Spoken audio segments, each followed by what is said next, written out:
Guess what? I was shocked when John suddenly said he wanted a divorce while we were getting ready for a funeral. He said he wanted to marry someone who didn't want kids, so he didn't want to keep paying for our child, Charlie. I felt relieved that I wouldn't have to deal with child-rearing expenses anymore, but also upset that this man was Charlie's father. We agreed to the divorce, and John left on the day of the funeral. Later, I found out that John was scared when he saw Charlie's will because it was time for me to stand up for myself. Let me tell you a bit about me. I'm Natasha, a 42-year-old housewife. I used to work in a company as a translator, but now I work freelance. My husband John is 45, 3 years older than me. We got married when I was 29, and we had our son Charlie the following year. Unfortunately, John wasn't very involved in raising Charlie, who was often sick. When Charlie got really sick at 12, I tried calling John, but he didn't pick up. Maybe he was at a business meeting. So, instead of calling John, I decided to message him. His response came the next morning, and I immediately called him. This time, he picked up right away, but he seemed annoyed. I urged him to come to the hospital because Charlie was really sick, but John brushed it off, saying his presence wouldn't make a difference and worried about the hospital bills. He hung up abruptly, leaving me feeling angry and frustrated. As time passed, Charlie's condition didn't improve despite the change in seasons. Doctors even doubted he'd make it through winter. I reduced my work hours to spend more time with him. Charlie noticed my absence from work and expressed concern, but I assured him everything was fine. To ease his worries, I started working from the hospital room, right beside him. Charlie loved reading and studying, so I tried to make his environment as comfortable as possible. However, John never visited Charlie, nor did he show any concern. He only complained about the expenses and criticized my decisions, leaving Charlie feeling alone and neglected. I realized that pushing John to visit Charlie wouldn't make a difference, so I didn't insist. By then, John often came home late, smelling of alcohol. He said it was because of work, but evidence suggested he was having an affair. Despite his neglect, I hesitated to divorce him because I worried it would upset Charlie. Meanwhile, Charlie's health kept deteriorating. When his doctor told me he only had about a month left to live, I was devastated. Despite continuing treatment for another 2 weeks, Charlie's condition worsened. When the doctor said there was no more treatment to try, I decided to take Charlie home for his final days. Charlie was happy about going home, but John seemed indifferent. It was clear to me that John was beyond redemption, and I had lost all hope in him. Charlie was scheduled to be discharged the next evening. As I busied myself with packing Charlie's things and getting ready to bring him home, he suddenly asked me, "Mom, do you love Dad?" His question caught me off guard. But before I could respond, he continued, "Dad doesn't seem interested in me or you. So if you don't love Dad, I want you to divorce and live your life." I could tell Charlie had picked up on the tension between John and me. But as a parent, I couldn't let him worry about our problems. So I quickly reassured him with a smile, telling him that I loved his dad and that he cared about us too, even though he was busy. Charlie didn't seem entirely convinced, but he dropped the subject and fell asleep. 2 days later, he passed away at home. John never showed up, but I stayed by Charlie's side, holding his hand and grieving. After Charlie's passing, the doctor and nurse, who had been with us since Charlie was young, came to mourn with us. They handed me a letter from Charlie's bag, saying he wanted me to have it if anything happened. In the letter, Charlie expressed his gratitude to the doctor and nurse for their care. I found myself alone, without John's help, while Charlie was suffering from his illness. I felt grateful to those who supported us during this tough time. After they left, I opened the letter Charlie had left beside him. Its contents surprised me and made me cry. Alongside Charlie's gratitude, the letter contained something shocking that angered me deeply. Despite my turmoil, I had to focus on planning Charlie's funeral. I decided on a small, homey service, but John, who had been absent for so long, finally showed up the day before the funeral, reeking of alcohol. His nonchalant attitude and comments about how I aged only added to my frustration. He seemed disconnected from the reality of Charlie's passing, treating it like a distant event. Arguing with John felt pointless, so I chose to focus on the funeral arrangements. Despite the pain of losing Charlie, there was a strange sense of relief knowing I wouldn't have to worry about child-rearing expenses anymore. However, John's sudden mention of divorce during the funeral preparations left me utterly shocked, highlighting his selfishness once again. But this was too much to bear. John's words hit me like a ton of bricks. There's a woman I want to marry, but she doesn't want kids. So with Charlie alive, the child support and medical expenses would drain my money. His callousness cut deep, and a wave of relief swept over him at the thought of being free from financial burdens. The realization that such a man was Charlie's father sent a chill down my spine. As my head cleared, anger boiled inside me. I agreed to the divorce immediately. Fine, I said. Then I'll take the house. Get out as soon as you can. Just wait until after the funeral. With that, John left on the day of the funeral. At the funeral, as I read Charlie's will, John's face turned pale. Relatives glared at him with fierce faces. It was my turn to strike back. Charlie's will expose John's affair. Until I read the will at the funeral, John had been pretending to be a grieving father, crying loudly. How could such a letter exist? It's not true, right, Nedisha? John tried to deny it, appearing pathetic. I silently took out an envelope from my bag and thrust photos in front of him. He stumbled over his words, his face still pale. I smiled sweetly and asked the relatives to pass around a few photos I had. Whispers of disgust and small cries of shock arose from all around. Despicable. Not visiting his frail son, but with this woman in such a scandalous manner. The glares at John intensified, and he slumped down in his seat. I then presented John with the divorce papers. He looked up at me in shock, his voice cracking as if he was about to cry. You didn't pay attention to me because you were always nursing him. It was just a fling. Forgive me. I don't want a divorce, John pleaded. Not paying attention. You're not a child. I repeatedly asked you to help me nurse him, but you always ran away, claiming work as an excuse. As soon as John said that nursing was dirty, he disappeared from my view. When I looked down, he was crawling on the floor, with my father-in-law standing over him, breathing heavily. What do you mean nursing your own son is dirty? Enough with the jokes. A parent who doesn't care for their child isn't a parent at all. You're the lowest of the low. My in-laws had always adored Charlie. They celebrated every time he was discharged from the hospital, bought him his favorite things, and never missed a visit.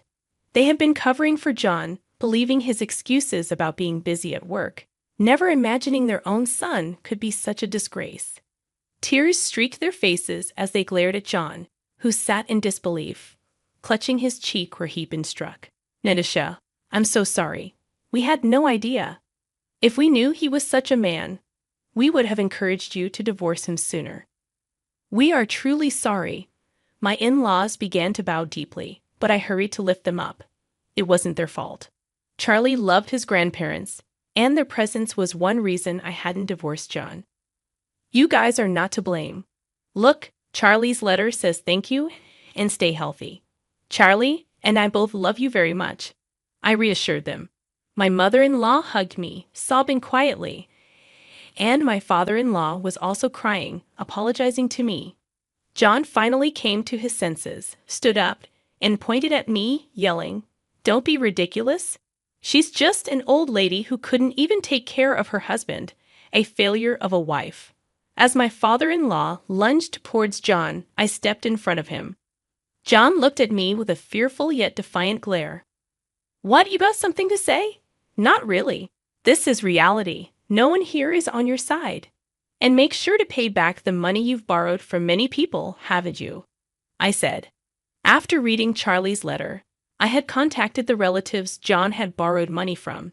They began murmuring, realizing John's expensive activities involving a woman from a nightclub, realizing that John couldn't afford his lavish lifestyle on his salary alone. I checked if anyone had lent him money. To my surprise, it wasn't just John's relatives but mine as well.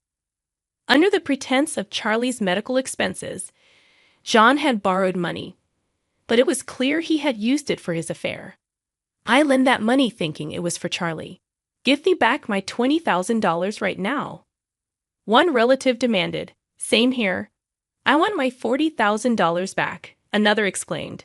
This sparked a cascade of demands from various relatives for the money John had borrowed.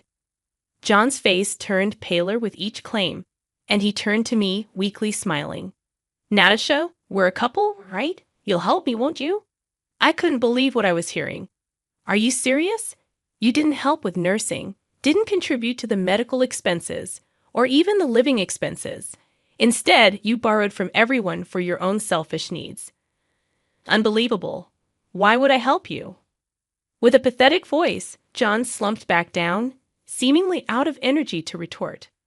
I looked down at him, ready to deliver the final blow, and called to the entrance, Cheryl, please come in. John's face turned into sheer panic as he stared at the entrance. Cheryl, the woman from the photos, walked towards me hesitantly. She looked plain, with light makeup, a stark contrast to the woman in the photos. I invited her on Charlie's last day. She was with you, right? I thought it would be a nice gesture if Cheryl could attend the funeral. But when she arrived, I didn't mince words. I'm sorry about this. Save it. No need for such superficial words, I told her firmly. Cheryl's face turned as pale as John's as I handed her some documents. I called you here today to sign these. Please read them carefully and sign. $100,000? I can't pay that. It's impossible, Cheryl explained. It's not for you to decide whether you can pay or not. I replied sternly, refusing to let her off easily. John, trembling, stood between Cheryl and me, pleading for forgiveness on her behalf. It's my fault, so please forgive Cheryl. Demanding $100,000 from her is just too cruel, he said. Why should I? I'm merely asking for compensation for the affair, I retorted, waiting for John's next words. That's because Cheryl is fragile, unlike you. How do you expect her to earn $100,000? How cruel can you be, John? John raised his eyebrows and sighed heavily. Cheryl clung to John's back, and they seemed lost in each other. The cold stares weren't only from me. The relatives were ready to give them a piece of their mind. But I decided to add fuel to the fire. Cheryl, your son is hospitalized, right? Son? Cheryl flinched at my words. He's 12, just like Charlie was always in the hospital. Your ex-husband took custody, right? Tough with all the hospital and treatment costs, not to mention the bed fees. You must be getting quite a demand for child support, aren't you? How? How do you know that? Cheryl looked at me as if she'd seen a ghost. John was frozen in shock. I pulled out some documents from my bag and handed them to John. He shakily read them, then suddenly pushed Cheryl away. Hey, what's this? Divorced with a kid? You never told me. Didn't you say the money was for your family living far away? John accused. I didn't lie. My son is my family. So I've been with a used woman. Where's the true love you promised? Cheryl responded, her voice breaking. After Cheryl threw her shoe at John and he lunged at her, they started brawling like children. Fortunately, a security guard intervened. I approached the disheveled pair with a smile. John, please sign the divorce papers and arrange for the alimony. Cheryl, I won't reduce your compensation by a single cent. And your ex-husband said something about your affairs being a sickness that can't be cured. Seems like you have a few partners, so with that kind of leeway, expect enforced payments for the child support, treatment costs, and alimony. That's impossible. John hung his head, speechless, and Cheryl was led away by security, her shoulders slumped in defeat. I apologized to each relative for the disturbance, and they comforted me, bringing me to tears. After that, my divorce from John was finalized, and we also agreed on the amount of alimony he had to pay, just as I had requested. This incident infuriated his parents tremendously. Moreover, the extended family was outraged to discover they had been deceived too, giving him the cold shoulder. Of course, he was asked to return the money he embezzled, and it seems like he borrowed it from some shady sources. To repay the debt, he's been working multiple jobs, but the repayment is so huge that he's rumored to have nothing left for living expenses. Eventually, unable to keep up with the ballooning interest, last month he was taken away by some intimidating guys. His parents don't even intend to file a missing person report. So while I hope he's safe, I can't help but wish he suffers unimaginable pain. As for Cheryl, all the men she dated found out about her affairs and the child she had, cutting off all financial support. At 30, she's considered old for her line of work, struggling to attract clients, and eventually had to turn to her parents. She paid the alimony in one lump sum. However, she's since been sent to work on a farm on some island with her wages going directly to her parents for debt repayment. As for me, I moved with Charlie's memorial tablet. I bought a house near the ocean, something Charlie always wanted, and now live there alone with the cat he wished for. I look forward to the times when my in-laws visit, and we reminisce about Charlie. Another letter from Charlie arrived for me. In it, he wrote in slightly blurred script about his gratitude, apologies for leaving for heaven first, and his wish to be my child again in another life. The letter ended with, "Mom, stay true to yourself, stay healthy, and live a long life," inspiring me to live my life for Charlie. Despite the sadness of not seeing my beloved child grow up, I'm living each day to the fullest.